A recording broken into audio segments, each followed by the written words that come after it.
Episode 56 of 2 FMA-Nerds Talk About Stuff. So I brought on Chris Lacava from South Carolina. He's a Stockton multi-style practitioner and instructor. He's also a full-time acupuncturist. He's also been an instructor for EMT and EMS.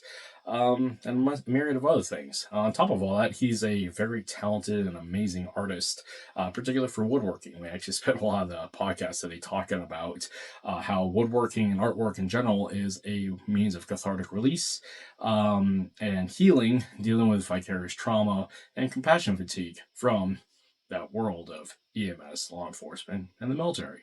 On top of all that, we actually spent a lot of time in the podcast just talking about Korea and our times in Korea, because apparently we were in Korea at the same time, but who knew? We were diving into the joys of Hapkido and just reminiscing about Korea. I want to go back. So, anyways, to support his stuff, it's all in the links below, as is mine. It would be helpful if you guys left a review on the podcast. And also, if you want to support the show, buy a sticker. The links are in below. It's fairly inexpensive, and it's fun. Anyways, enjoy the show, and we'll be back with another one later.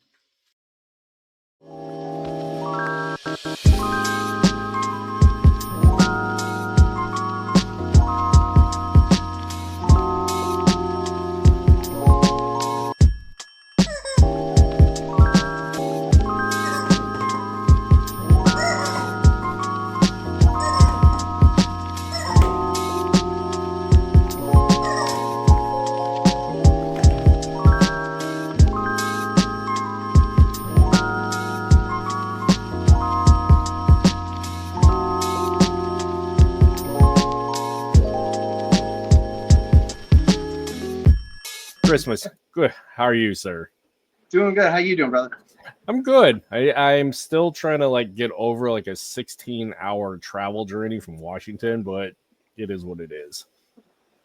I know how that is. Yeah. Anyway, so getting started here. My general plan today is let's do a life story, do a martial arts journey story, and then we'll just go wherever we go, because my format's pretty loose. My plans, they don't really exist. So anyways, let's tell us a story. Where'd you come from? And we can go as far back as you want, because there's some nuggets there, I bet. So we're going live? Yeah, we're live. Who knows what I'm gonna say?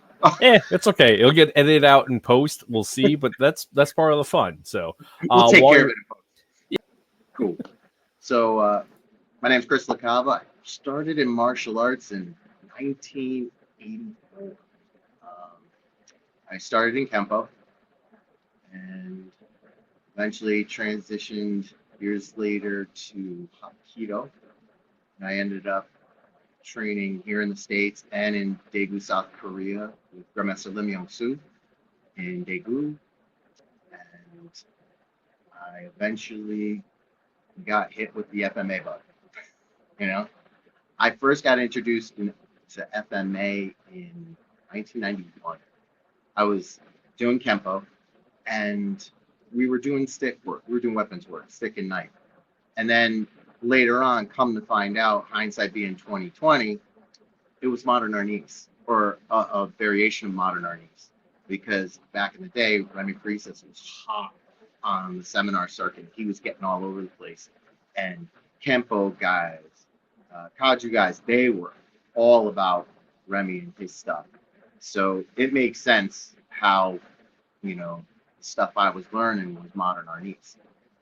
So I started training in FMA in 91, well, first introduced to it.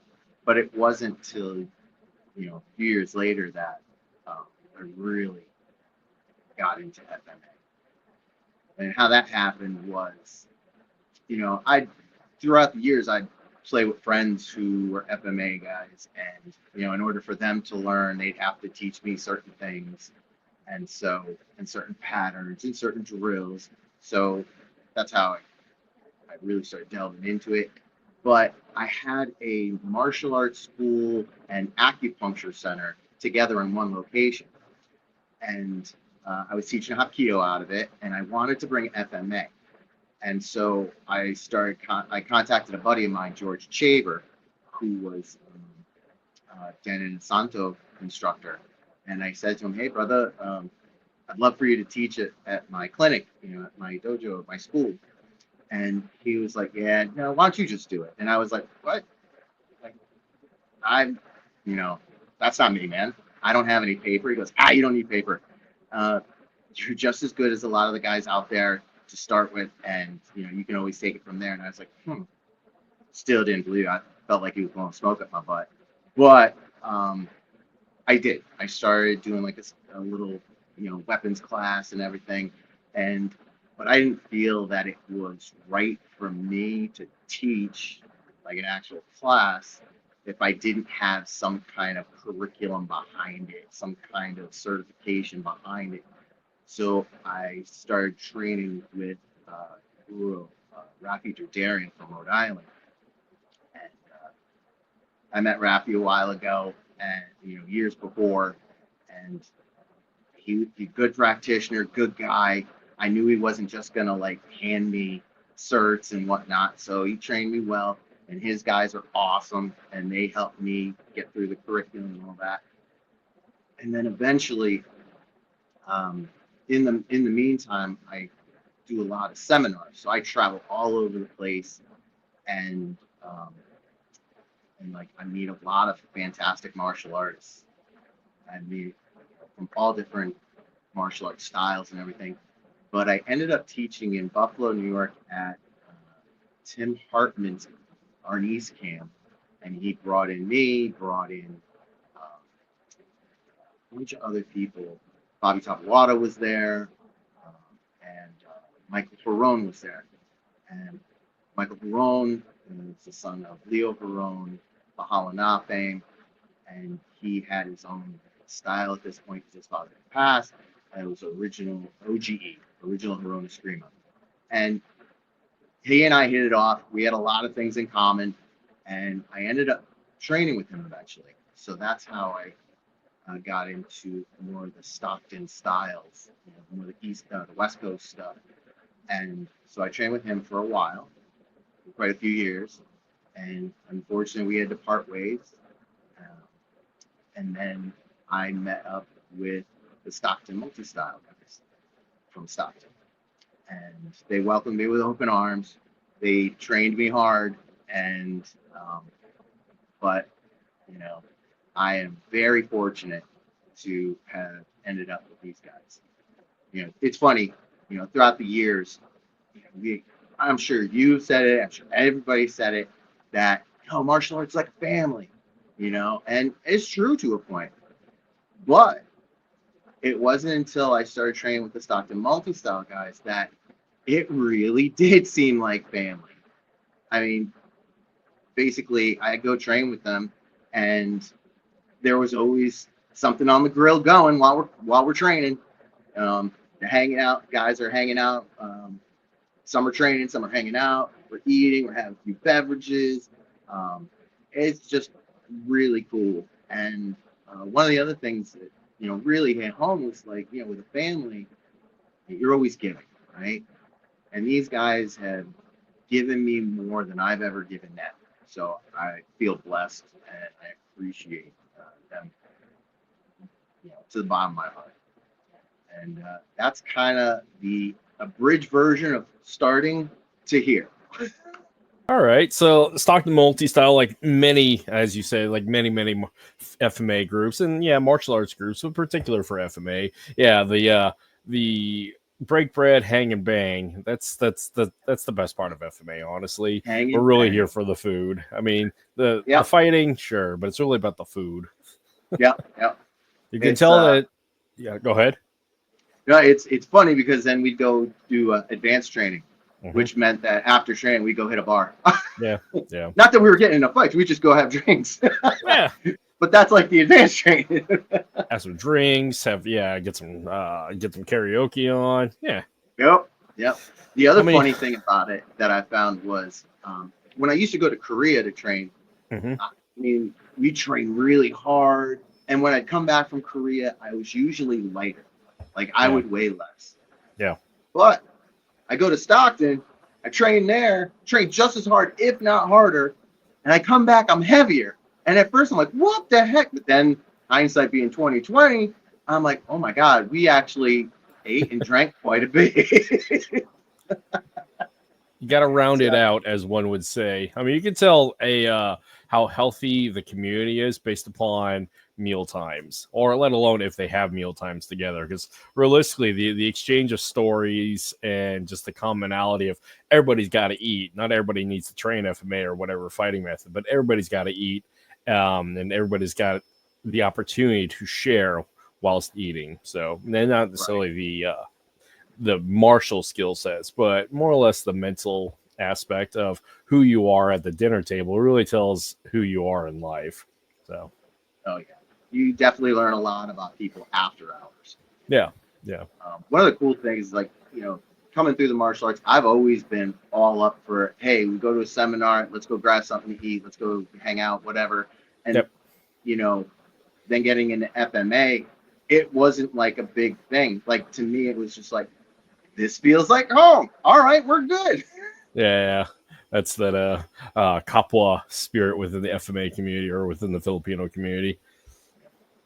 Yeah, that's awesome. So let's aside from FMA, growing up, what were the kind of things that you did wherever you grew up? What kind of things did I do? Yeah, getting into trouble, other things that leads you into this path of FMA into where you're at today.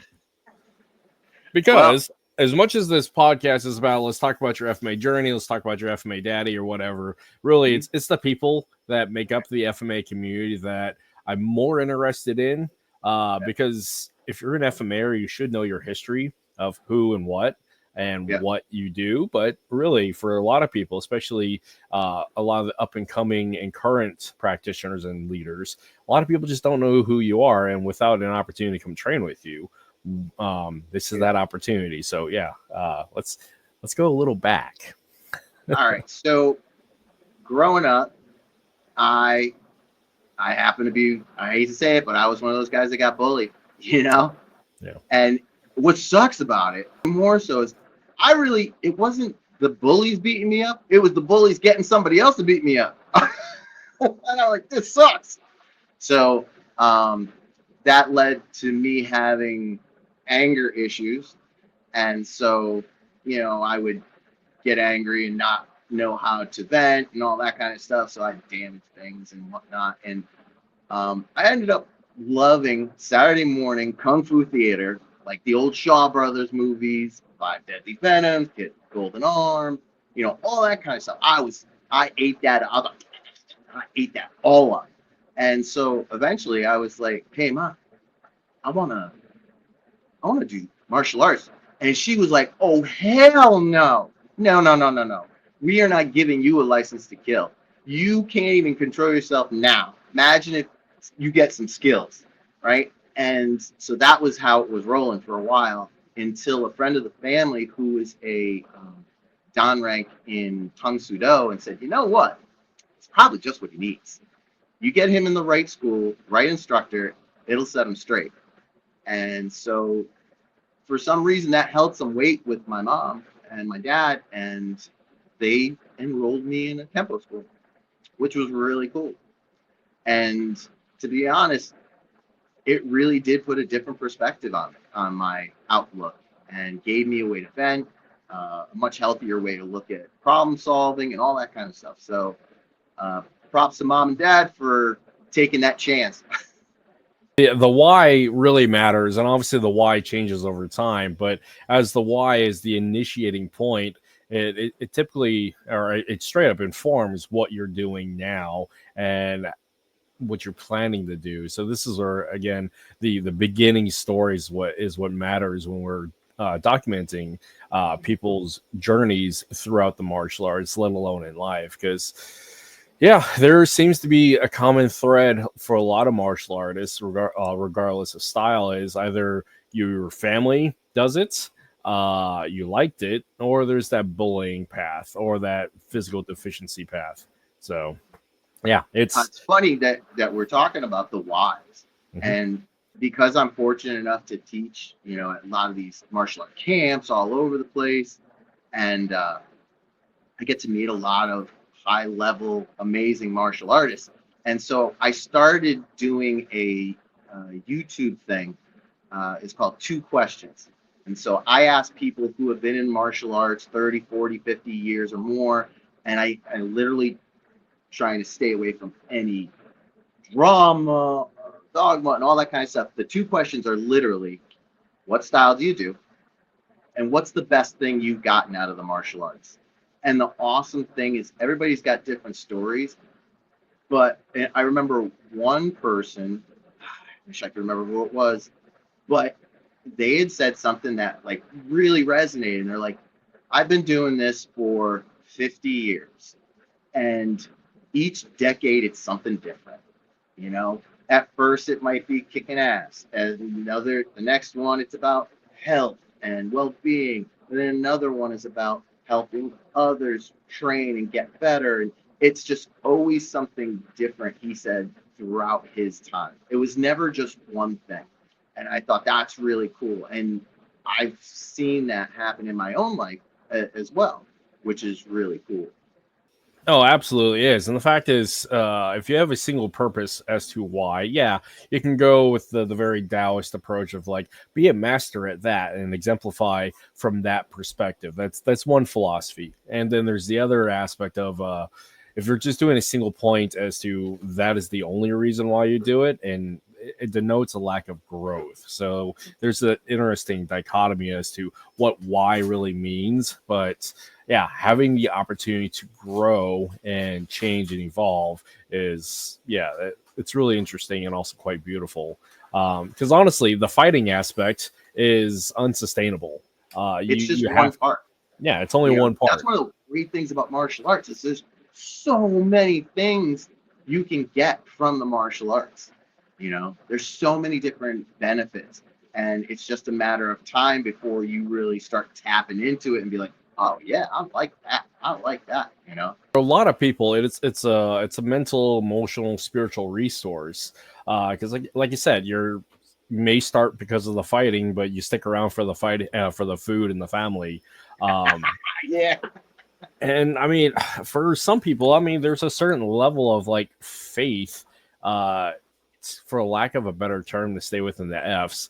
But there is, yeah, there is obviously there's a very strong spiritual aspect because there's a spiritual undertones with a lot of the Asian martial arts, but there's that sense of spirituality of like finding purpose, finding grounding oneself, finding fulfillment, and tapping into those emotional resources, because our life can be rather chaotic. Our life, depending upon how our life is at whatever time, can be full of trauma and difficult things. So when you have something consistent throughout your life that has brought you joy, and it has both the somatic aspect of healing and the mental spiritual release of that, martial arts is therapy for a lot of people. I mean, that's the whole point. Like people say, like, I'm going to go hit a bag because it's cheaper than going to therapy, which that's a good start, but you still got to go learn some other skills anyways. Yeah. So, amongst your many other talents, you are in the medical field. Can you talk about a little bit as to what got you into it and what keeps you there? So I kind of run a dual role there. I do Eastern and Western medical kind of stuff. So to start off, I got into Eastern prior to Western medicine.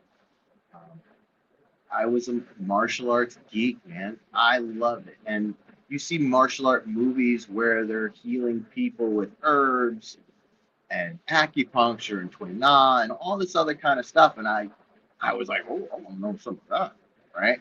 So I had been training in martial arts for some time, and I had all right, maybe getting a little too deep on this, but I got into acupuncture due to a pre-midlife crisis. So what happened is that growing up, I was a musician. There was, I was going to be a rock star or whatever, right? And there was nothing in my mind that was going to change that. You know, because growing up, you had everybody saying, you'll never make it. Why bother? And I was always like, meh, you know, I was like, whatever. Somebody's got to make it. Why not me? So there was never a doubt in my mind that that's what I was going to do. And one day, I said to myself, what if I don't make it? That was the beginning of the end. So now, all of a sudden, I'm starting to doubt myself and whatnot. I'm like, you know what? This is BS. Well, what? Let's roll with that. What would happen?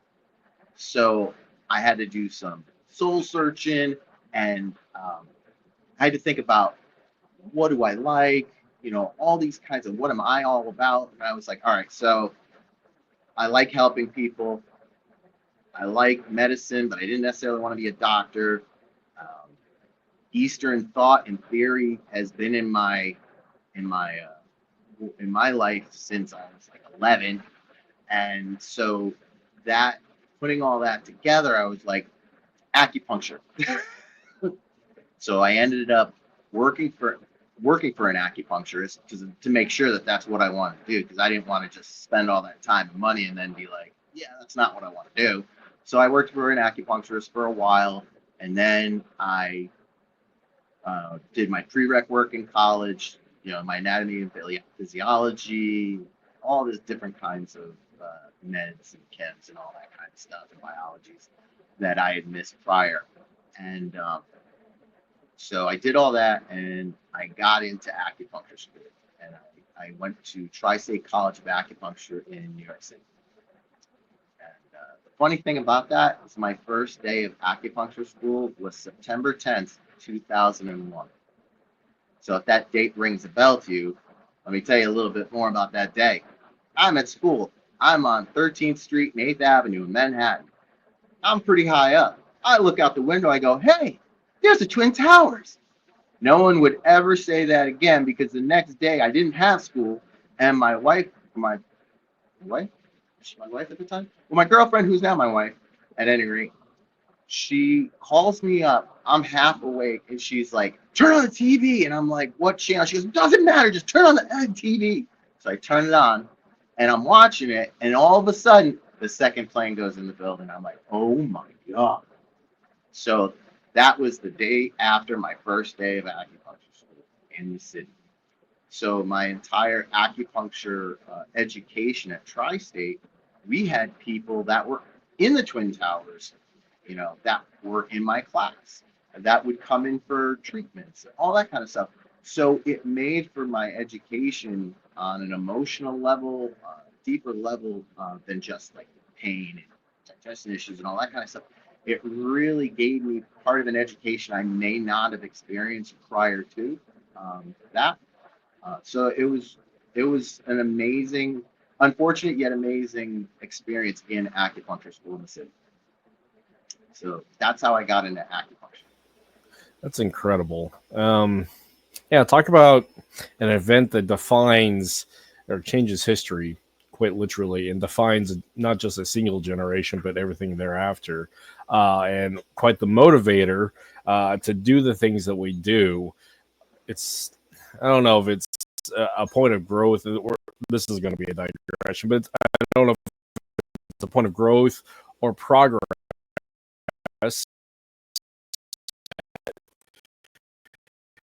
Yeah, the initial trauma of 9/11 and then the subsequent 20 years of the GWAT. And then you got kids, like literal kids that, I mean, 20 years later, the memory is no longer there because they weren't present at that day. And so there is, I mean, people only remember up to the last video that they saw. So there isn't that impact. There isn't that unity. Because again, I remember back then, as many of us do from who were alive at that point in the years thereafter, is that sense of unity and strength and resiliency coming out of that tremendous trauma and the traumas that came about in the subsequent 20 years of war.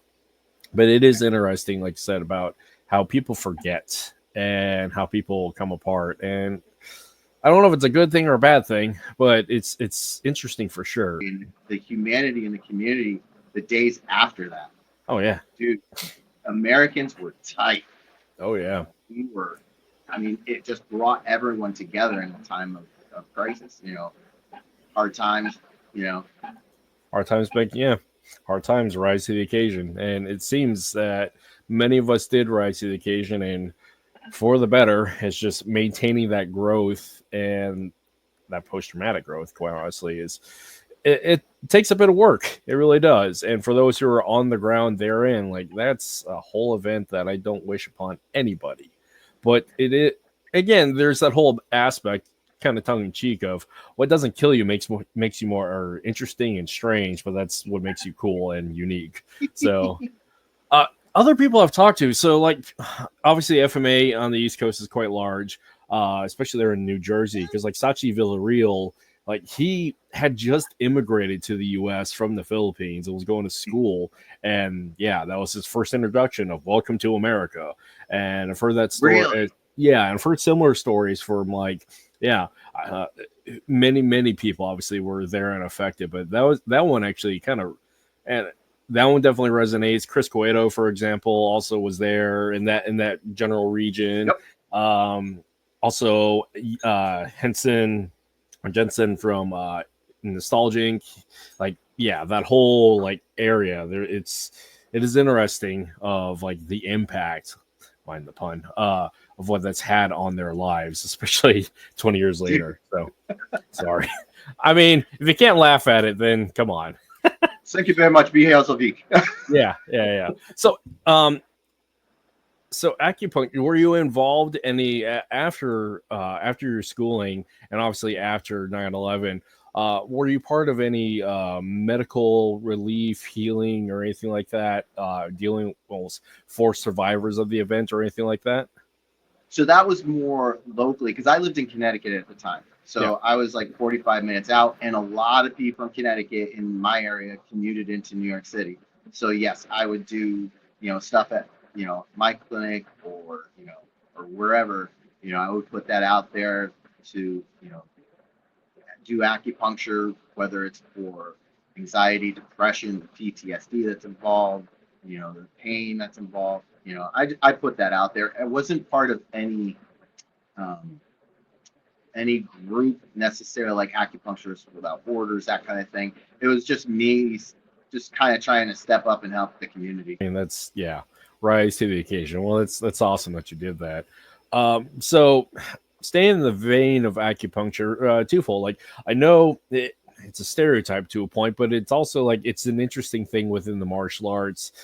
Is martial arts, because we're physical beings who like to really know how to destroy things to a point, but also like to heal things, like trying to figure out, okay, my body's going to get broken, and to be more effective and efficient at breaking other people's bodies, so I got to figure out like how the body's put together. But there is an interesting consistency amongst martial artists in the healing aspect, obviously, with like acupuncture, massage therapy, kinesiologists, obviously physical therapists. Like, I've met so many, and I bet you've met so many martial artists that are also in the medical field, because I mean, your martial athletes gotta fix themselves and and attemptively fix others, because we all know the things that we do, and it does come at a cost. So it definitely takes a toll on the body. And while I was in Korea, so while I was in Daegu, I was training with guys that were like 80 something years old, and they were still hanging with the young bucks. Mm-hmm. They're tossing people around, they're getting tossed. And we'll come to find out is that part of the reason why they can do that is because they take advantage of Eastern medicine. That a lot of people here in the West, we don't. We overlook it, and we just kind of like, whatever. But that is definitely one of the reasons why the longevity of people over there compared to here. That and the lack of intake of processed food, I can imagine. Right, so, yeah. So funny aside, I was stationed in Korea, right outside of Daegu. Also, we did stuff in Kunsan and would Henry? go up. No, I was at Camp Carroll. Camp Carroll? No, not Camp Carroll. No, I would go up to Camp Carroll, but there was a spot right outside of. No, it was Camp Carroll. Yeah. Okay.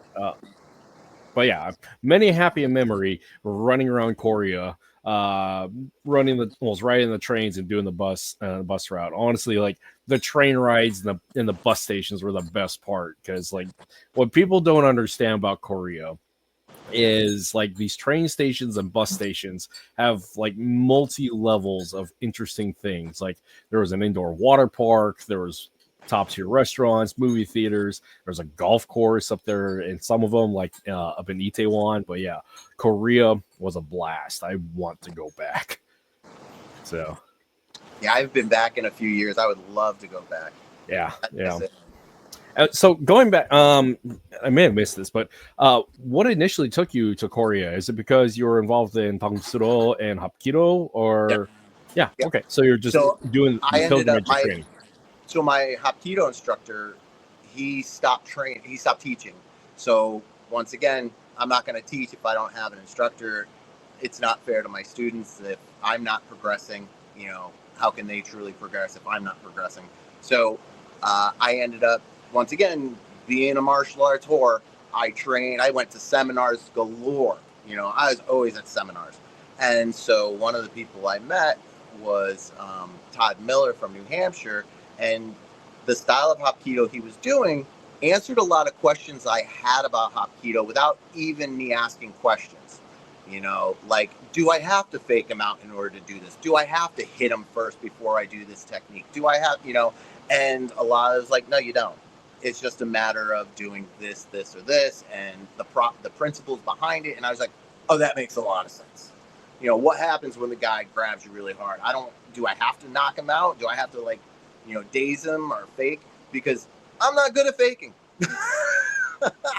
Not a good actor, not a good faker, so it didn't really work well for me. So now knowing the principles behind it and being able to pull techniques off on people who, you know, don't know what's going on, or even people who do and they try to fight it, I can still pull off techniques that you normally would be like, well, it would have worked if I had punched you in the face. Oh, it would have worked if I slapped you in the groin. You know, that kind of stuff never really sat right with me.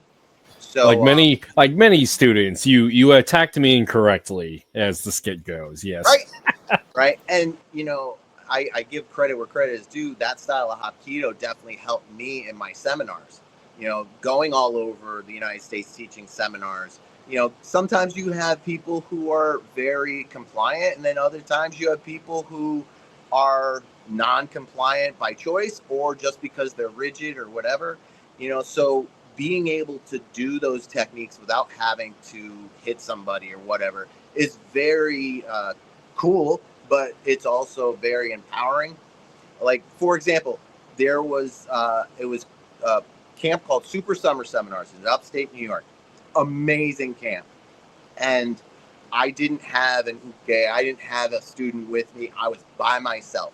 So there was a jiu-jitsu guy from, I want to say Virginia somewhere. And he's known for being very tough and very good sense of humor once you meet him. But at first he's very, right. And so we're at lunch and I was like, hey, I got a class coming up and I need somebody I can work with on joint locking to demonstrate. He goes, yeah, that's cool. But I just need to tell you, they're not going to give it to you. I was like, no, that's cool. And that was the end of our conversation. So later on that night, after all the classes were, he came up to me and said, hey, man, I just wanted to give you a heads up. My students said that you did a great job and you put them on their ass. And I was like, well, thanks, man. And so it was a compliment, but, you know, it's just like, well, that's the way it should be. You know, I don't care if you're compliant or not. I'm going to be, you know, and it wasn't like I was being aggressive or mean. It's bottom line, it was just good kazushi, what they say in Japanese, you know, the stealing of balance. Putting a person in a position where they're off balance makes it really easy to pull techniques off, where I don't have to force it. I don't have to break their wrists if they don't go for it or they don't go with it, because I'm putting them in a position of that's where they want to go. Their balance is going that way and they have no way to stop themselves. So I don't have to go, or crank on them. So it's very gentle. I mean, for the modern lexicon, that is positional dominance, and some of the other, and the FMA lexicon, as I'm reminded by Dr. Kelly, is you're already there. You don't need to make it more complicated than it is or make it less than it can be. So Right. So that was that. Oh, do you have anything else? Because there was a point you made before that I just wanted to touch on before. Anything else with this? I mean, other than adventures in Korea, reasons getting into Korea, I mean, it'll eventually come out of the brain hole. So going back to that one before I Yeah. touch back on another point, I reached out to Todd Miller and whatnot, and I told him my situation. I no longer have a teacher. He retired. Do you think Grandmaster Lim would accept me as a student? And he's like, email him. So I did. So he emails me back, which I was like, woo, you know? And so he asked me questions like, you know, who am I? As far as a person, he goes, what do you want to get out of Hapkido? Why do you want to train with us? You know, that kind of thing. And I guess I answered the questions right because he said, yes, I'll take you on as a student. And I was like, that's cool. So from 2002 until like 2017, 16, somewhere in there, I was a student of Grandmaster Lim's.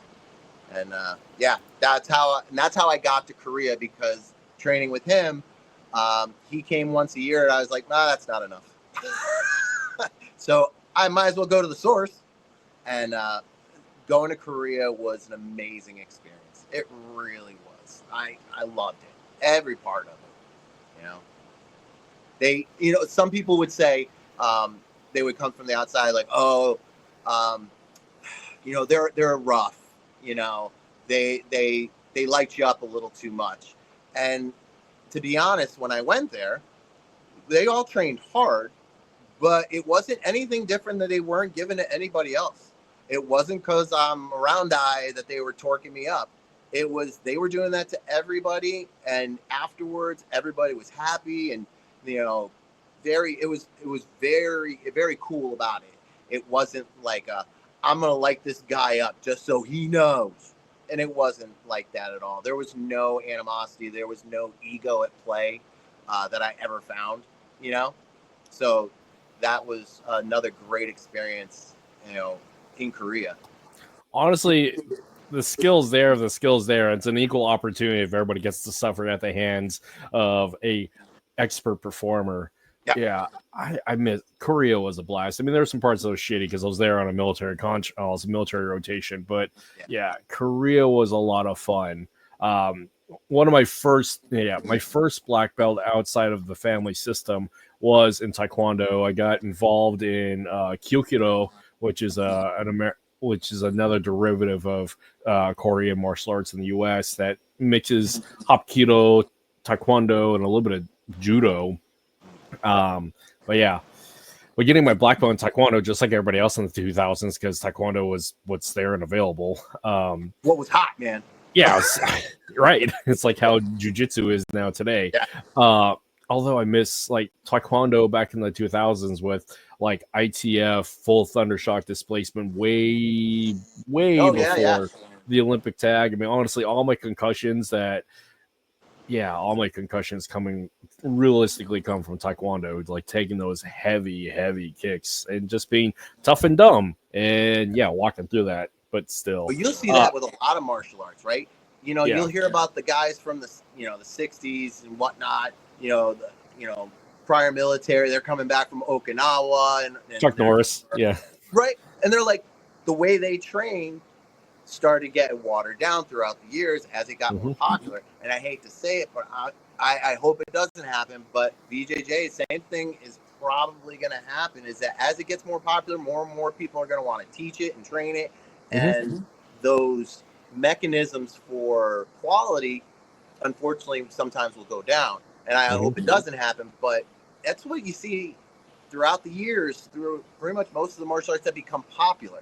I mean, fortunately, with the academy that I'm part of here in town, like Homer, Alaska is a giant ass wrestler town. So we got our whole crew is a bunch of scary ass wrestlers. So the intensity and the quality control is definitely there. I can't tell you how many times I've been and how many more times I'm going to get smashed on the mat by a wrestler that is a switch and not a dial. So yeah, there's no watering down there whatsoever. Plus, like, I'm on the smaller end of the big jitsu crew, so like I'm constantly getting mother's milk by a big dude. But yeah, Korea, the training methodology and the intensity. I trained with the Katusas for a little while, just on occasion, jumping in and doing some of their taekwondo training and just their combatives course as well as there. And yeah, those boys can bang. Oh, yeah. Oh man, don't doubt it. yeah, I got lit up by the Katusa contingent, like Sergeant Major. We're just sparring in the fight house, and like, fuck, dude. Oh man, I thought I was hot shit, and then here we go. Oh well. Well, yeah, Korea was a lot of fun. Oh, so how many times did you go back and forth to Korea? I want to say 8 or 9 times, maybe. Nice. Something like that. Nice. Usually stay anywhere between a week to 2.5 weeks, something like that. One year was really cool. I was in Korea. I think this was like 2007, I think.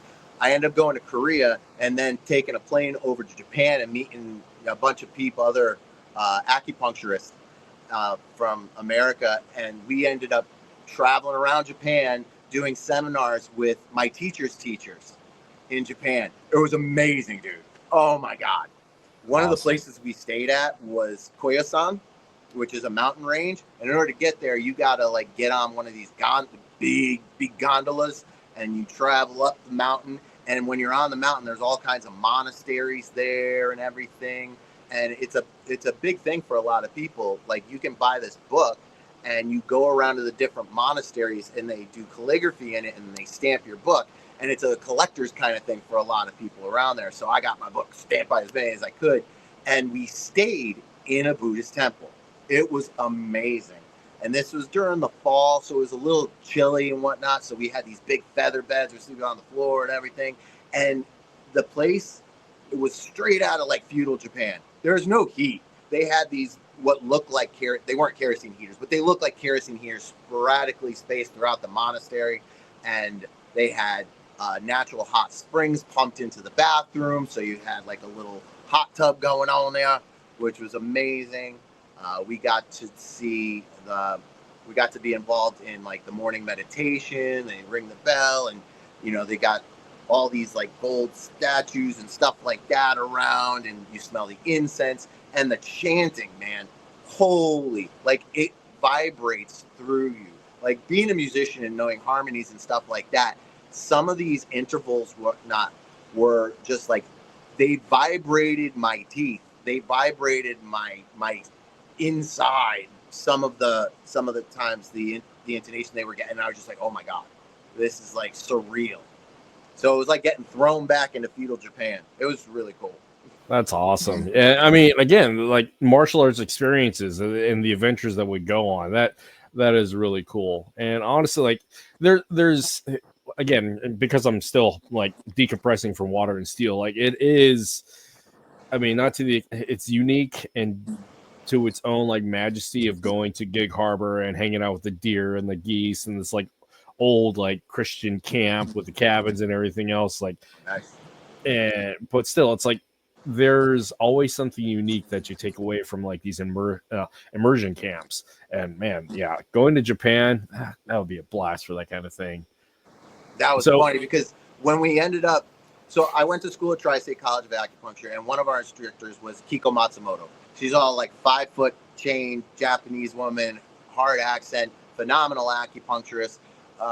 So what would happen is that me and some other students after class, we go down to the bar, around the corner and whatnot, and we just have a couple of drinks with Kiko and whatnot. And one day I was like, you know what? I'm just gonna bring this up. I'm like, Kiko, what would have to happen to travel to Japan and train in Japan? And she's like, you don't want to go there. There's no good teachers there. I was like, Kiko, really? You learn from people. Her teachers, 2 out of the 3 had passed, but one was still alive. So she was like, well, maybe. So like, I don't know if it was the following year, we ended up making that trip happen. And because I'm not a rich dude. I can't, go to Korea, come back home, and then go to Japan. I had to make that Korea-Japan trip at the same time. So made it much easier and much cheaper. Well, that's awesome. So, I was stationed in Korea in 2008, actually. So we may have been there at the same time. You might have been. Yeah. Oh, one year, I had a couple of friends who I found out they were teaching English in Daegu, where I was. So we ended up having Thanksgiving together while we were there. Ah, man, I wish I knew you back then, man. We were hooked up. Yeah, that'd good been old awesome. time. Yeah. Actually, it was funny. So, my adoptive father was stationed in Kunsan for a little while, and actually, and going up to Osan. So it was interesting because like the battalion I was part of, like we had emplacements there in Kunsan and Osan. So, trying to find the places that were my adoptive father was doing stuff in station at, like the hospital I almost died in as a kid. That's another story. Oh, But boy. yeah, it's really interesting to have that history, especially if you're a part of a military or martial arts family or community. Like, I went there, so did you, and so did you, and that kind of thing, and making those connections. Yeah, that'd been cool to have met you back then, but I get to do it now. It's a pleasure meeting you. Yes, sir. Coffee salute and everything. Cheers, brother. So transitioning from the Korean and Japanese arts into FMA, you mentioned about linking up there in Buffalo and then finding your way to the Stockton multi styles. That's going from one coast to the other, and that's interesting because there's a lot of stuff in between. So yeah. So, like I said, me and Michael Huron, we hit it off. We had a lot in common. We like, we're both musicians, both love martial arts. We like an adult beverage now and again, and so we really hit it off. And once again, it's very similar to my Hapkido experience, where it's like, hey, they're starting to answer questions that I'm not asking about FMA. And I'm like, wow, so that's kind of cool. So that's why I eventually started training with Michael. So that's how that happened. And the thing is, on the East Coast, Stockton, let's just say the majority of people in FMA on the East Coast, unless you're training in a Stockton style, the only thing they know about Stockton is maybe Guro Anasanto, Guru Dan. That's what they know about Stockton. And so they don't know about Leo Huron. They don't know Angel Cabales. They don't know the names of the styles that are really permeated that area, and especially in the beginning. So it was nice to learn something that wasn't as common, which was really cool for me.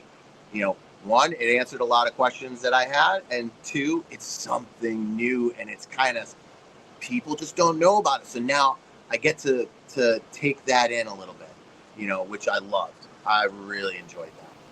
Yeah, that's cool. So again, with your background with Hapkido and all the small joint manipulation and large joint manipulation, FMA, of course, has a wide variety of ways how to manipulate the body with a stick and everything else.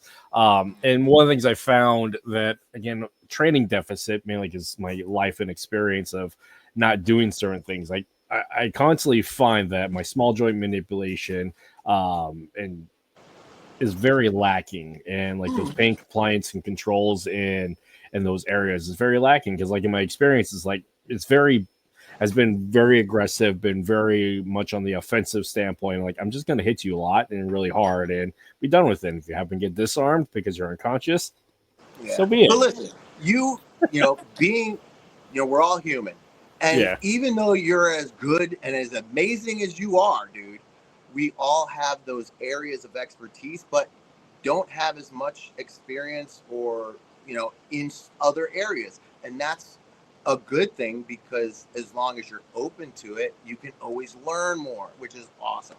It's great doing what you do, being an expert in something, awesome. Just always, like for you and for a lot of other and my friends, we're all, we're good at this, but not so good at that. One, being able to identify it, and two, being open-minded to go, you know what? I want to learn more about that, which is really cool. So here's to you, brother. Word. Like, I have a grand appreciation for, I mean, for a lot of people who don't know what it is and can't pull it off, it seems like magic. And small joint manipulation for me is like magic, because being on the recipient end of it for many, many great practitioners of that particular skill set, oh man, that's something else. Yeah, but sometimes you just have to feel it, you know, and that's how I grew up. It's like, you can tell me about it, you can show me about it, but if you make me feel it, I'm cool with that. And fortunately, I've never been that dickhead who, like, yeah, I don't think it works. Yeah, show me. I wasn't that guy. I was seriously, dude, I want to know what that feels like. I want to know, because if I feel it, I'll know whether or not I'm doing it correctly later on. It's about a teachable moment and a benefit for myself and anybody else I come in contact with, not me playing with my ego saying, yeah, I think you're full of crap. I think that's a BS technique. So I kind of keep my mouth shut until I feel it or learn more about it, from a source. One of my favorite phrases is that it's not that the technique sucks, you just suck at it. So guilty. Yeah. And honestly, that part is really it's enlightening for somebody who is constantly trying to find something to encourage them, inspire them, whether it's the challenge of like, I really suck at this. I want to suck less at this. Like my journey with jiu-jitsu is a grand example of like, I really suck at jiu-jitsu. I'm going to suck a lot for quite a long time, but I'm still going to try to figure this shit out. So here we go, suffer and sucking at this. So, and the same with like any other small joint manipulation, because again, coming from a purely a striking background, like it's a whole nother animal. So, no, well. So with all your Hapkido and a bit of Tangsuro, did you do any competitions, any fighting or anything like that? I did competitions, kumite, stuff like that, more when I was in Kempo. The Hapkido, not so much. One of the things that was really different about our style of Hapkido was there wasn't a lot of kicking. But in a lot of styles in the Hapkido nowadays, you see kicking. Our style, so let me back up. The guy I learned it from, he was one of the old school guys. GrandMaster Lim was one of 4 people to earn his 9th degree black belt directly from the founder of Hapkido, Yong-sul. So Yong-sul didn't do a lot of kicking. It looked very much like Daito Ruaiki Jiu-Jitsu. So it looked a lot like that. So when I do Hapkido, I get some Japanese guys going, "You're a Hapkido guy?" And I go, yeah. But it's more similar to that. The kicking didn't come till later on when you got, talented guys like Bang Soo-han and oh my gosh, Shinmu, Jihan Jae. Yeah, so those guys really just boom.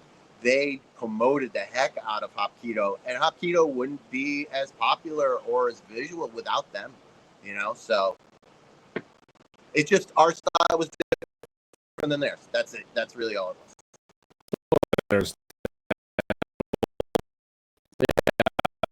experience with it. There's a lot of boxing in Hapkido comparatively to Taekwondo. I mean, Taekwondo back in the day had boxing, and then in the 70s, when these amateur boxers who kind of suck at boxing would learn a few kicks and then dominate the early open karate scene by doing the minimal amount of kicks and then just proceed to punch the shit out of people in the face. Thus the change in like the modern version of Taekwondo sport where you can't punch to the face, but just simply because of that. At least that's what my father told me, because he was one of those fighters back in the 70s and 80s that was also also a Kempo black belt, but like it's interesting where the divergence of how rules change the approach and then how they change it again to meet the need. So yeah, hadn't thought about how, or I forget that Hapkido doesn't do a lot of kicking except for now.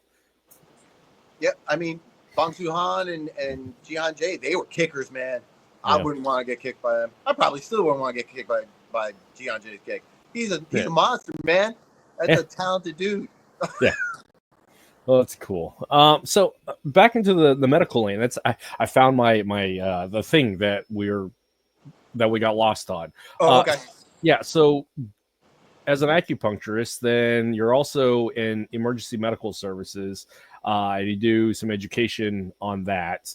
What led you into getting into EMS and being an EMT? Having a family. Okay, fair enough. I have more of a preparedness mindset, and I have kids.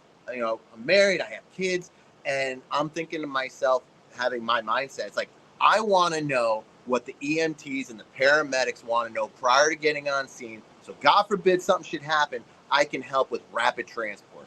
So that was my mindset. So I started taking EMT classes, and you know, with the full knowledge of not going into EMS. I just want the info, you know, it's worth the money, you know, it's worth the time. It's fantastic information. So whatever. So part of EMT class is doing ride-alongs.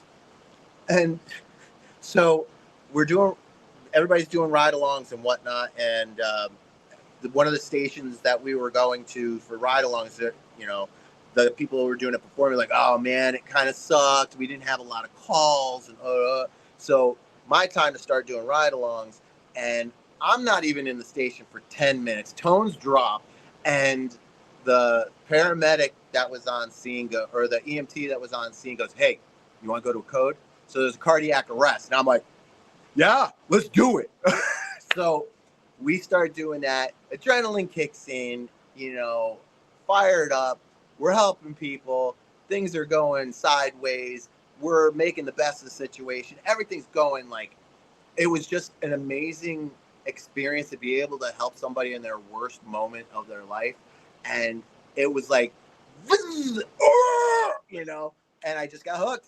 And I was like, yeah, all right, I guess I'm going to have to do some EMT work. I'm gonna sign up. So I ended up doing some volunteer work at my local municipal EMT or EMS station.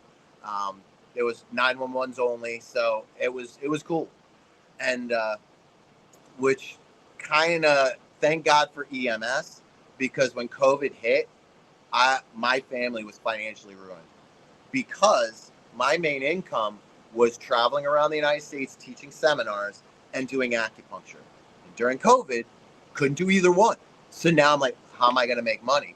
So I had my EMS certs. I was doing volunteer work at the local local EMS station. And so I said to them, like, listen, would you mind if I went to the paid side? And they're like, absolutely. I already had experience. I was already trained. I'm already there. And we were losing people left and right. And I'm sure that's the way it was with all EMS services. You know, either people were older or people just didn't want to deal with it. Because at that time, we didn't know what was going on. You know, we didn't know how it was contracted, how all that stuff was up in the air. So we're kind of like Wild Westing it. You know, all these services around the country were just kind of like playing it by ear and doing best practices. They know how, what they think would be best to keep, you know, the community safe and to keep, you know, their people safe. So it was, if I didn't do EMS, it would have ruined my family, and EMS kept us afloat during COVID. Talk about a thing that really informs. Actually, what am I trying to say here? Talk about a traumatic event, like a global traumatic event that really informs what one does to rise to the occasion. So, to be honest, let me just preface something. Mm-hmm. I'm not of the mindset of people rising to the occasion. Yeah. You know, I grew up, you know, training and everything. You don't rise to the occasion, you fall to the lowest level of your training. That's fair. That's literally fair. What it is. And people say, oh, I could never do that. Well, you don't really know until you're in that situation. Yeah. Because like me personally, when somebody says, what would you do in this? And if I've never experienced it before, I really can't give an honest opinion. And I got that mindset originally from when I was growing up. I was dating this girl, and I was like, I don't know, maybe I was 17, maybe 18, maybe, right? I'm getting gas at this local gas station near my house and whatnot, and this dude rolls up on me with a gun. He's got a 9mm right in my face. And let me back up now. With that situation, I've been a martial artist for, what is that? Maybe 7 years, 8 years. And if you had told me somebody roll up on you with a firearm, what would you do? I would have said, I would have disarmed him. I'd pistol whip him. I'd put him on his ass, blah, blah, blah. Let me tell you. I've trained all my life for this. Let's go. Right? Let's go. Yeah, no, that's not what happened. This dude rolls up on me and goes, boom, with a friggin' 9mm in my face. I froze. I was like, that was it looked like a damn cannon in my face, right? I did not disarm him. I did not pistol whip him. I did not take him down. I did not pee on him. I didn't do any of those things, right? And so, but what I ended up doing to get out of the situation, and I don't know how I thought about it, what's the one thing, the quickest way to make an ally? Have a common enemy. Yeah. So I immediately went, what? You're dating so-and-so too? How could she do that to you? How could she do that to us? Well, that's bullshit. And I got all uppity. And this dude was like, yeah, how could she do that? So he ended up putting the gun away and left. I'm like, I probably peed myself a little bit. I was like, oh, thank God. Oh, my God. You know, de-escalation skills 101. That's awesome. So it's like, I love martial arts. Without martial arts, that probably wouldn't have came out. But so that led me to believe of saying, what would you do in a situation? That's my reason why I say, I don't know. I think I might do this. I think I might do that. But unless I've already been in that situation, I don't know. And that's going to be my honest answer. You know? Yeah, it's the whole you don't know until you know. Again, we never know. Yeah, we may prepare all the things we can. Again, as martial artists, as EMT, as military. Again, it's the whole Mike Tyson thing. Everybody's got a plan until you get punched in the fucking face. So again, you don't know until you know. You may have some general ideas based upon experience and etc. But every contact is unique and different, and the outcomes are also unique and different. And yeah, honestly, in a lot of those times, like I know my own experience. I do know, like when I went hands-on, well, it came at a significant cost, and a lot of time I got my ass beat or shot at. So, or the other side, like I could have fucking died, and in your case, you could have fucking died. So, thank goodness you found the other version of de-escalation, which that's a very creative way to de-escalate. I think I have never heard of a way to de-escalate in that. So that's going to go in the logbook of like. Dude, training. I pulled that out of my behind. I never, that wasn't like a thought. It wasn't a conscious thought. It was just, this is what's happening. And I'm like, oh boy. No, that's awesome. It's quick thinking. It's creative. And yeah, I have never thought about that. And I've never heard of like somebody saying, yeah, let's go and use a common enemy. And it's a girl like that. But at the time, I didn't even think that. It wasn't until afterwards that I thought that, because I was really kind of like pissed. And so it just worked out in my favor. And then hindsight being 2020, and just rehashing the situation and kind of looking at it and go, what can I learn from this situation? That's kind of what I pulled from it. Now you need to create a whole curriculum based upon self-defense, based on de-escalation by joint by mutual bad ex-girlfriend. Right. I don't know. We got to come up with an acronym for that. But yeah, I'm glad you came out of that. And that is definitely the most creative way I've heard about how to get out of a mugging situation or violent contact. It was because we were dating the same girl, and I was like, oh my God, what the hell? I was scared. Dude, I ain't even gonna lie. I was scared shitless. I mean, yeah. honestly, But if you weren't, then that speaks to many other things. So there's some psychological issues going on. yeah, yeah. Oh, that's funny. Yeah. Going through COVID, like everything else, that was an interesting time in our history, especially again 9/11, COVID. Wait for the next thing, but still, like, yeah, medical at that time because my wife was a CNA at the point, working at our hospital. Now she's a nurse, but yeah, just the things that you would have to endure, and many other people within the medical field, like talk about a space of trauma, vicarious trauma, and compassion fatigue. Yeah, I have no idea how to like associate that, I guess, but I have a grand appreciation and empathy for those who went through the medical, were part of the medical field during that time, because that was a crazy time in our history, to say to give it at least a low level, I guess, expression. So Yeah, it messed with a lot of people's heads. You know, yeah, we lost a lot of people in the service.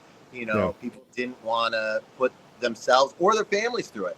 You know, yeah, a big thing during that time for me was like, I've got kids. I don't want to take something home. So I would decon at the station, take a shower. I would, you know, put all my gear and everything in a bag. I would have new clothes, you know, on my way home. And when I got home, I beelined it right to, you know, the to the how is it dishwasher to the washing machine, and I just chucked everything in, started a load, because the last thing I wanted was to come home and bring this unknown thing to my daughter and my son, you know, and my wife. So that was a little bit of a mind screw. Like, even if you're not thinking about yourself, you're always thinking about somebody else. yeah. Yeah, absolutely. I remember my wife's like decon stories of dealing with all that, like all the PPE that she had to get in. Yeah, I actually caught COVID twice. I caught the Delta variant in 2022, and actually, it almost put me in the hospital and almost Oh fucking no. killed me. Yeah, I was in the hospital for a little under a week. Then I had a forced air machine for about 6 months, and like my vitals would drop every time I would stand up. And like, plus I was combating pneumonia at the same time, and I was really heavy because like a lot of people, they weren't moving, and also like it was post shutdown of my gym and dealing with the anger, depression, and all that. So again, movement was not part of my life. So like there's a lot of concurrent things that kind of hit at the same time. Again, that's what it means. Anyways, but still, like I could have fucking died. So, but yeah, fortunately I didn't. But because my wife was a CNA at the time at the local hospital, she was part of the care team while I was there. So I was quite fortunate that she was there. So I don't know. So I ended up working through COVID up in Connecticut, moved to South Carolina during COVID, and so I couldn't really teach, or I couldn't really do acupuncture. So as soon as we got down here, I started in EMS because I was pretty sure they were gonna be hiring. You know, with all the stuff that went up north, you know, I'm sure that's like most services. So I immediately went into EMS. So I'm working part-time with a service here in South Carolina, you know, but that was the thing. And I never contracted COVID until my wife works for the school system. She works at a middle school. And it wasn't until she got it that I got it. I Petri worked for dish. a couple years through COVID, working for different services. Never got it. I was point blank, ground zero, with many patients who are positive COVID, positive, and never got it. But now she works for the school system, and I get it. Kids are nasty. But I made it disgusting. okay. I'm okay now. Kids are nasty, disgusting creatures, and schools are petri dishes for all sorts of awful things. Yeah. Yep. No, thank you. Well, I mean, that answers my question as to what made you move and how you ended up there in South Carolina, or is it North Carolina? South Carolina. South Carolina. Yeah. Yeah, I'm in the upstate. Okay, so it's kind of like you're still in like the pine forest area. Okay. Yeah. So I'm in, like, if you think about South Carolina, right? Mm-hmm. I'm in the northwest corner. Okay. Yeah. I went through basic training there in the Carolinas, so yeah, I'm somewhat familiar with that place. At least the places that we're going to suffer in the pines. Actually, none of the pine trees are really beautiful, and so is the sand, except for the part like rucking through the woods and getting yelled at. So, Land nav more like getting lost in the woods, but that's a whole other story. or lack of land nav.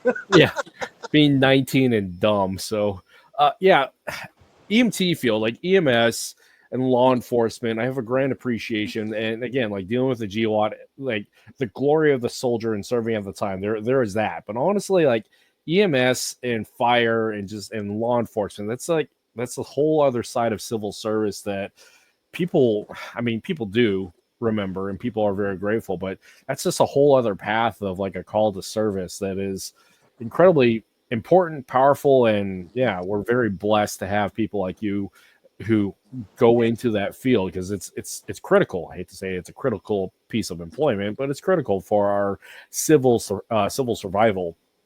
And I know, and there's a great cost of that to self when dealing with that because compassion fatigue and vicarious trauma is a big deal. Because like my wife was, when she was a CNA, she was also volunteer EMS. Cooper, my primary training minion, he's been part of fire and EMS for almost a decade.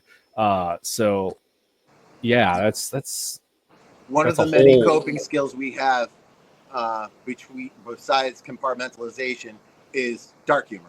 Yeah, absolutely. Just like the military. Just like the military. It's funny because like a lot of people in the military end up going into that anyways because the familiarity of culture. So, yeah. We get along well. Yeah.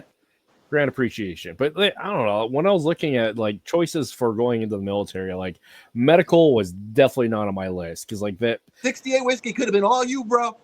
Yeah, I mean going to San Antonio for training, sure, why not? But like being the medic, like the incredible responsibility of being the medic, being a medical professional, that is something that it just was not in my wheelhouse, especially at 19. So fair enough. Oh, well. Fair enough. Honestly, there's plenty of jobs to go around, bro. You just pick what you got, pick what you want. Yeah.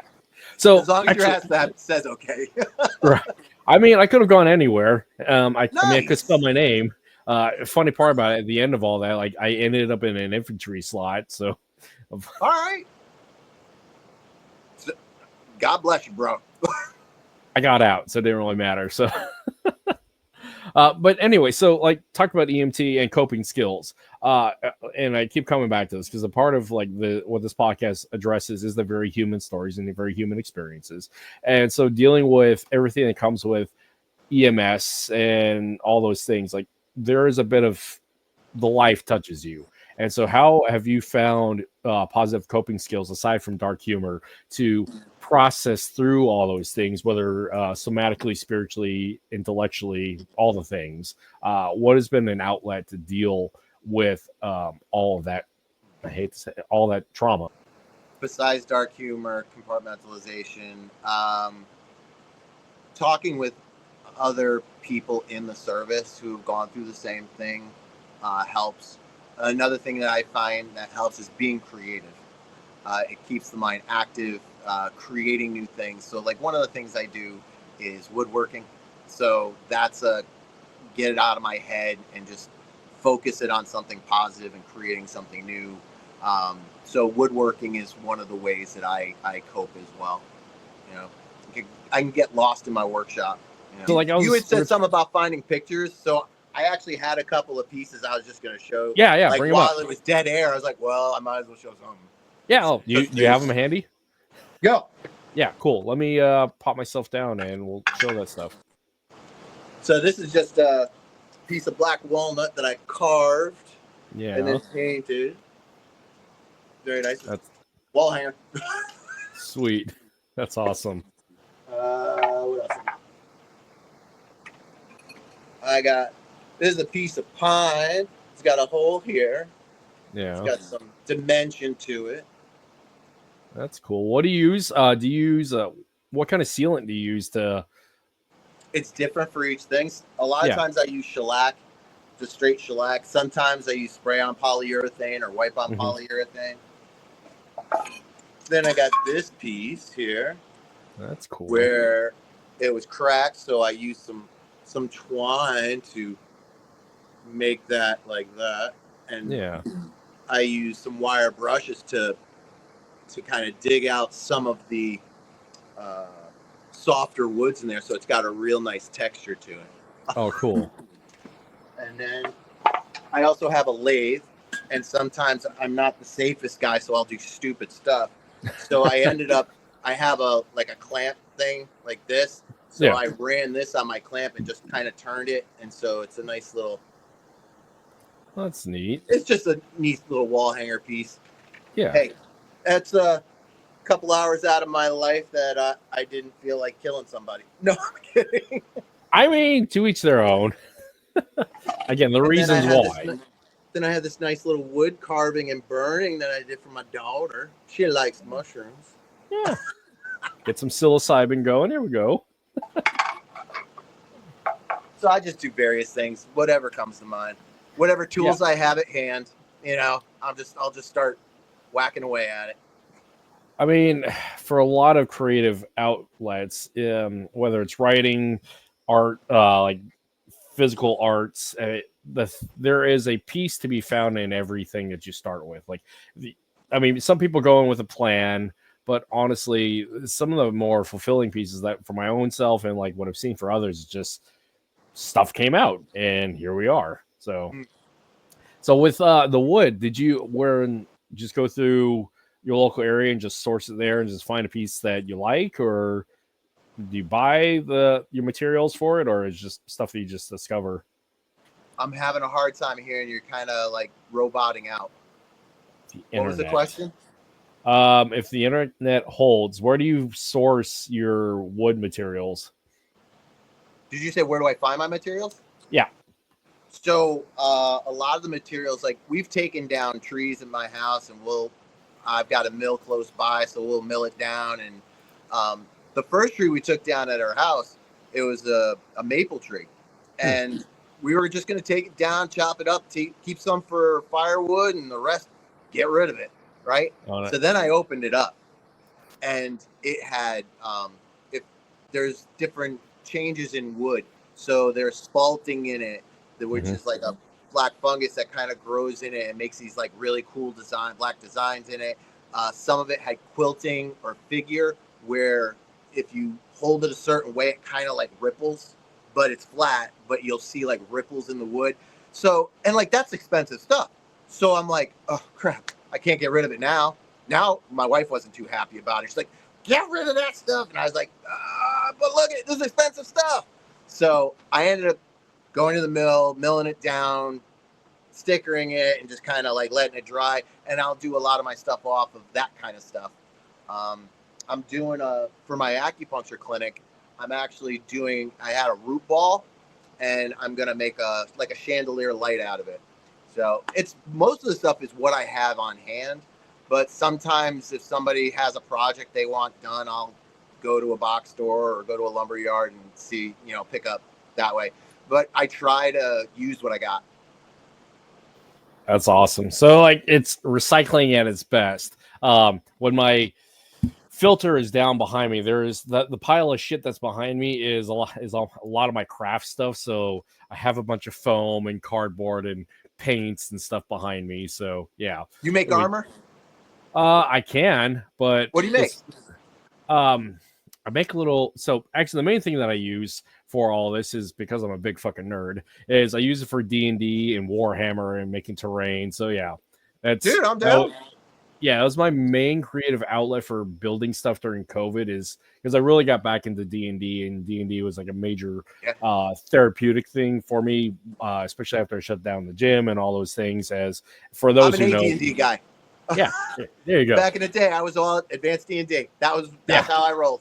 some 3.1 and all that, so or 3.5. But yeah, terrain building is a big part of like the stuff that I really enjoy. As much as I love playing, I like making stuff. So I have my own piles of trash that I call treasure for recycling. So I totally feel you on that. So Oh man. So with your artwork, I mean, is it mostly just giveaways? Do you sell it? Do you have a place that people can buy it from, or?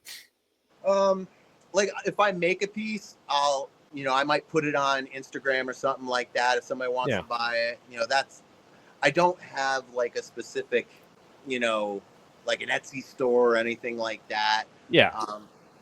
Sometimes they're gifts for, special events or, like the guys, like the Stockton crew, they ended up having their yearly West Coast gathering, and they brought in a bunch of people from other styles, and they wanted awards.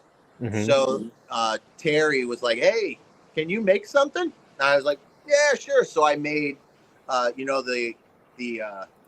look at, yeah. So I made one like a Filipino shield, and then had a brass plaque put on it to thank them for sharing their art and their name on it and the date and all that, so they could present them at the event. So like Carlito Bonjoc was there, Vincent Cabales was there, so we made awards. I made awards for them, and it was cool. I liked it. It was fun. Yeah, that's really cool. Woodworking. My wife makes epoxy tables and did some of these really cool epoxy Cool. shelves. Actually, interesting story. So she had a bakery a few years ago, and so she made these custom countertops with epoxy and rocks. Like all the rocks from our collective childhood are in that counter. But she's really got into that when she can, and she's got these really cool like shelves that she's made with epoxy and this tree that's one of the largest and oldest trees on the peninsula that basically just died, so it had to harvest the wood. But yeah, people who work with wood, it's really cool. So it's cool to see the beauty that's inside. You see the outside, but being able to bring out the beauty that's inside that no one may ever see is really cool. Yeah, I guess that was the thing I was stumbling on about. Every piece of artwork is yet to be discovered in the material that you're working with. So trying to find a couple other pieces here. Yeah. Oh, that was me making a table, my front counter for my acupuncture clinic. So I make some plaques that, all instructors have quotes, right? Yeah. So we did a bunch, in our style, Leo Huron and Angel Cabales and Dentoy Revelar. They're all big names for us, and they've all said some classics over the years. So I ended up putting them on a plaque with the logo and their name on it, just quote plaques. And so I've been doing that, which has been pretty cool. Those are the painted versions, and I'm doing some laser engraving ones. A friend of mine said he'd help me out with to make them classy. Yeah, this is the stuff that I was talking about before. Is that, more than martial arts, there's always something more to a martial artist. And honestly, within the FMA community, obviously we're a bunch of FMAers, and this is the thing that we do. But there's so much more that an FMAer is, that you're more than just. And this is cool as fuck, dude. What's that? Oh, I was just saying, like, within the martial arts community, there's so much more to the martial arts than like the punching, kicky, stabby stuff. So yeah. This stuff is awesome. Thanks, man. Yeah, I have a good time doing it. It definitely is cathartic by making those. Yeah, the reasons why and the outcome. Like, there's the shields. Yeah. Oh, and I forgot. I ended up putting our challenge coin in it as well. I forgot about that. That's cool. Yeah, some Babayan in there. Yep. Bahalana. I did a large piece that I actually put in my my training area. Yes. Nice. My wife loved that one. Oh, she's got good taste. Yes.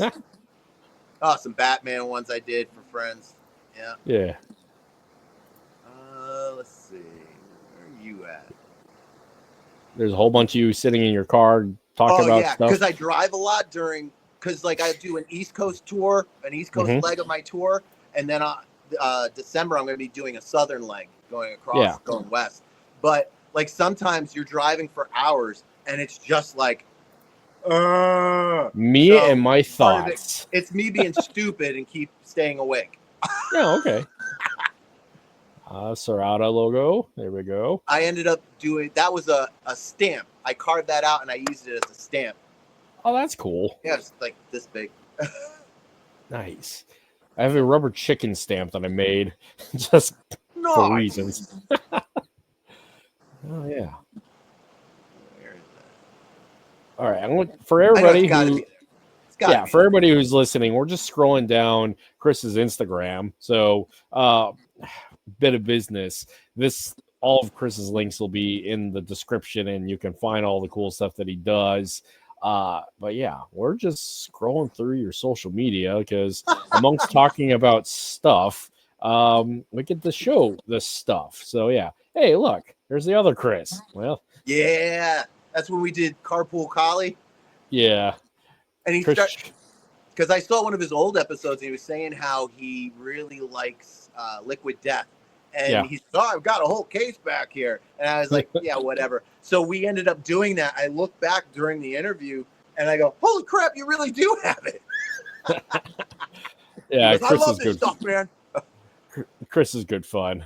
He and I are Chris, good guy. Yeah, good homies at this point. Hey, look, there's martial arts stuff. Here we go. Yeah, we got quite a few videos in there. Some are of some of my instructors. Some of them are friends. Some of them are me. You know, just a whole bunch of stuff.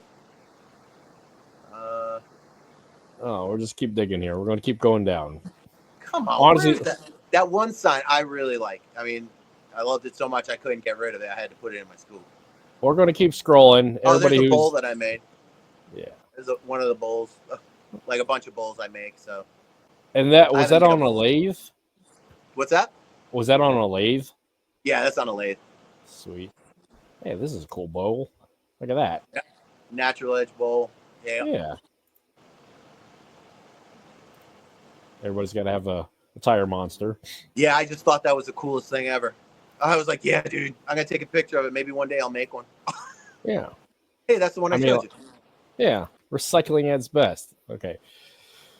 So on the East Coast, while we're scrolling here trying to find the thing, what are some of your favorite seminars that you have attended or gatherings? Because as FMAers like to gather for the food and the fighting, what are some of your favorites?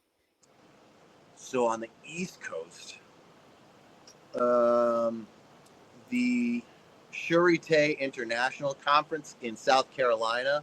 Hey, there's your buddies. Yeah. The PTK in Alaska. Yep. But the Shurite International Martial Art Conference, awesome conference, large event, awesome people. That's definitely one of them. Saratoga Martial Arts Festival is another phenomenal one. That's in Saratoga Springs. Yep.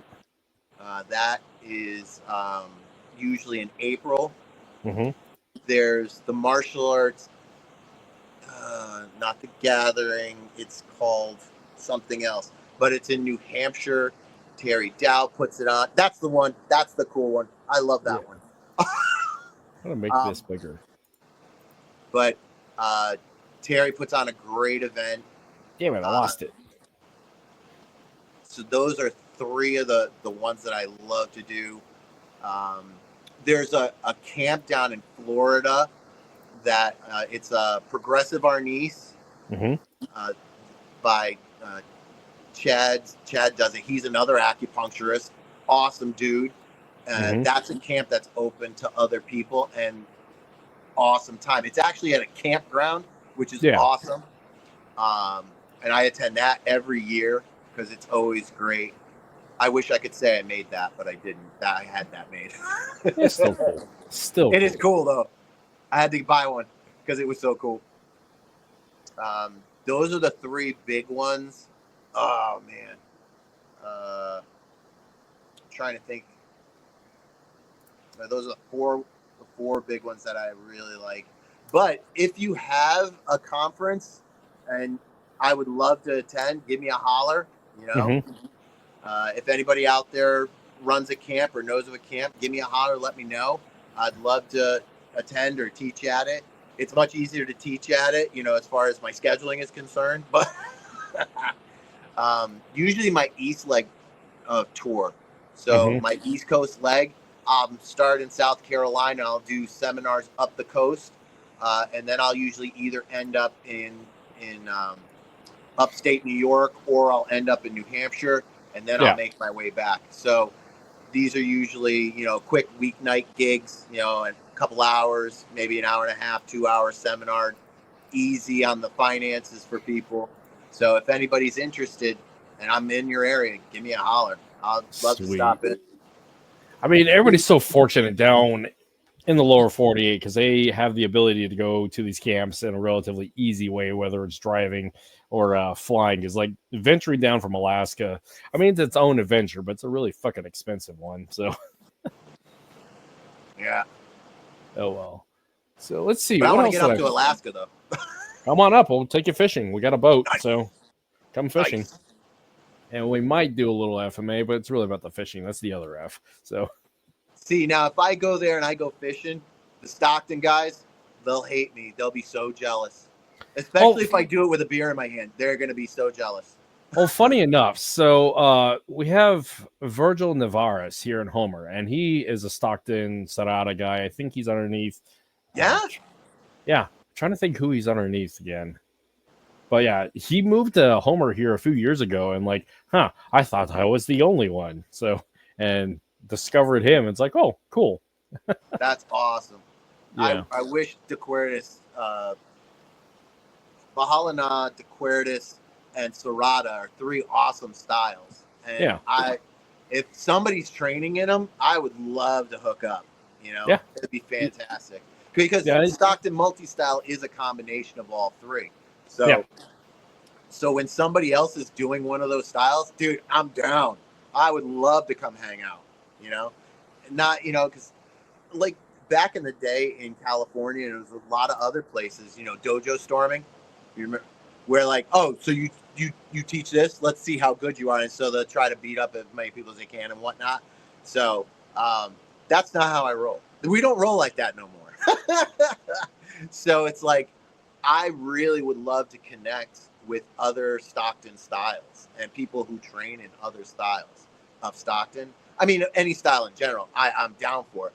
But there's a special place in my heart if you're training in one of those Stockton styles, because I would love to learn more about the style that came from there that you teach, So. Yeah. I mean, it's like we have our particulars that we really enjoy. Like for me, it's through Tabuada Balintawak and of course NSI underneath Dr. Kelly Warden, and finding it through Gru Kruach, Belton Lubas. So like those are like my places. Like I played with Kitty Tercia back in the day, of course Modern Arnis. But yeah, for me it's been Balintawak and NSI. So yeah, cool.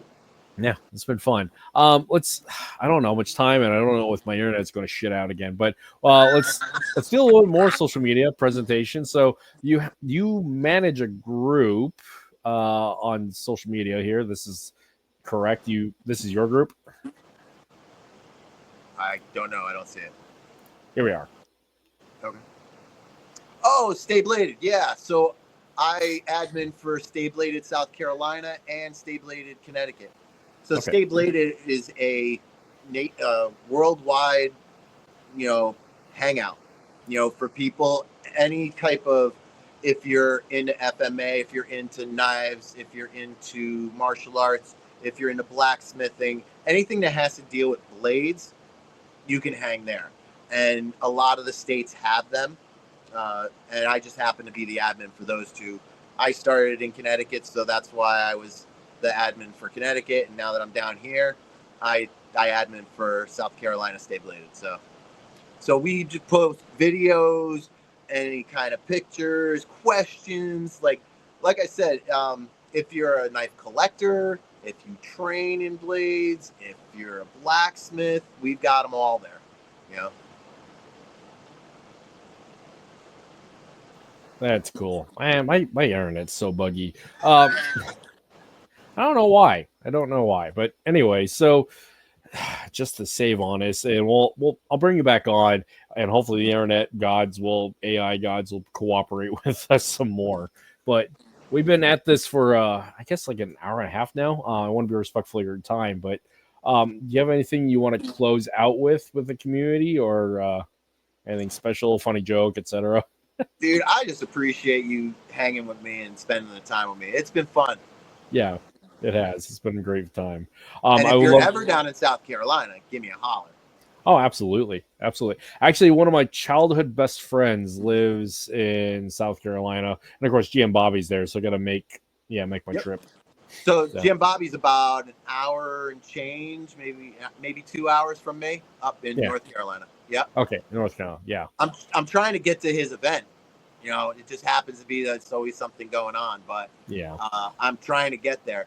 See, so the first time I met GrandMaster Bobby was in that New York event that I told you where I met Michael Harone, and he's so funny. What a good dude, man! Like, a great personality, very funny, and he actually let me treat him. I did what's called gua sha, which is a frictioning technique. They use it all around the world, but I did some. He let me treat him at that event, which was pretty cool. And I got a picture of that, actually. I was like, somebody took a shot. I was like, oh, that's cool. Nobody would believe me that I actually treated him. I'll be honest, I kind of fanboyed at that time. I mean, don't we all? I mean, GM Bobby's a legend. So he is, dude. You know, and so, he's his technical prowess. He's like very, he's amazing practitioner and whatnot. But bottom line, he's just a good dude. Yeah, like actually, you can't not like him. You know, my favorite thing to watch is when he does karaoke. So for those who know and have watched GM Bobby there at the after party sing karaoke, it is a magical thing. So yeah, it's awesome. Yeah, but dude, I really appreciate you spending time with me, man. Yeah, me too. We'll stay in touch because we're always on social media anyways. But yeah, I would love to have you back on. I don't know what we'll get into, but we will. So awesome. Thank you, brother. Appreciate it. Stay warm up there. Yeah, I'll see you. Well, thank you. I'm gonna drop you down, do the outro. If the internet holds, we'll do an AAR afterwards. And yeah, we'll see you in a couple of minutes. Cool. Thanks. Take care. Yeah, man. I'll see you in a little bit. All right, everybody. That was an hour and a half, hour 40. I'll chop up the shenanigans here in post. But anyways, I'm glad everybody was able to come hang out with us. Chris is a great dude, as you found out.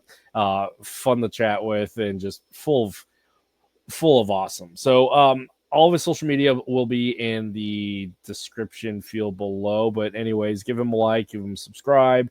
And definitely check them out. And I hope you got something out of this conversation today, because I sure as fuck did. So yeah, thanks for hanging, and everybody have a wonderful Tuesday or whenever you listen to this. And yeah, we will see you later. Let's do the outro thing. Bye, everybody.